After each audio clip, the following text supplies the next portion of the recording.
how do you get into ketosis? All right, so the keto diet is unique from any other diet because we're actually working towards a goal of changing our metabolic state. Right, so we're not just eating low carb to eat low carb. We're actually trying to get our body to shift metabolically. So a lot of diets don't focus on anything but just calorie reduction, additional movement, and trying to burn fat. I would just say the slow way. But keto is we're trying to change the way our body metabolizes and its preference for fuel. Mm-hmm. So getting there means that we have to take away a fuel source so that our body will switch over to the alternate fuel source.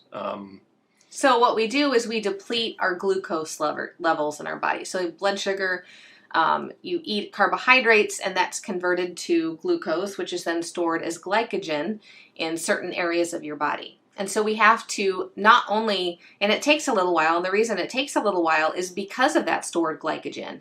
It has to be pulled out of the muscle where it's stored and burned as glucose for fuel. Once all those are depleted, then our body will have to learn how to take free fatty acids either through so fat we're eating or fat that's stored on our body, and convert that into an energy source called ketones. Now it does take, especially the first few times you start the keto diet, it takes a little bit of time for your body knows how to do it, but it's not very efficient at it. It's not very good at it. So you get symptoms, which is often called the keto flu, but it's not really a flu. It's simply a lack of energy in your body. And so, I mean, to go a little bit deeper into what's happening, there's certain conditions in your body that need to exist for it to say, hey, I better start making a lot of ketones for fuel because there's no glucose around. And one of those things is getting your insulin levels low. You know, as most of the country, you know, over 60% of the country is pre-diabetic, I'll just say we as in America, have chronically high levels of insulin, whether we're type 2 diabetics or, you know, or type 1 diabetics who don't produce insulin at all.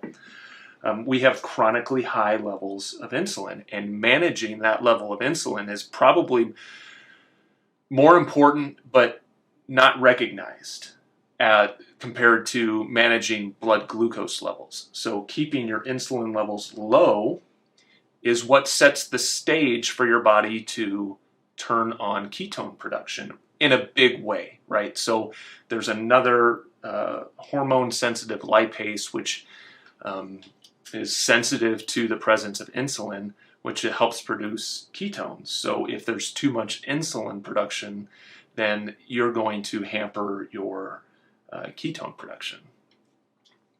So that's the way to get into ketosis. Yeah, so the keto diet traditionally does not include any grains, which includes no gluten, so no gluten ingredients, and it's really an elimination diet.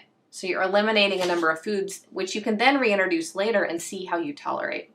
So try not to think of keto as I'm never going to have this, whatever your favorite food is, again.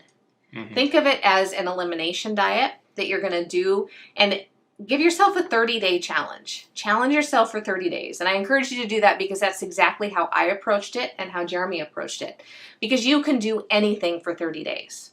So you give it a try for 30 days and then figure out what you love about the keto diet. So if you guys who have been on keto forever, drop something in the comment and tell us what is your favorite thing about keto that's not even related to weight loss. Because what happens is, like me, I discovered all the other benefits and I fell in love with those things. Right. And I've talked about this all the time. Like, I love the way it's changed my relationship to food. I love the fact that I know now that I can even take a break from being on keto, and my relationship with food has changed so much that I know that I can go right back to it and that it's not going to be a huge struggle because I've done the mental work over the last couple of years to make that possible. That's what I love. One of the things I love about keto. Yeah, so share your favorite, those of you who've been on it a while, share your favorite things in the comments.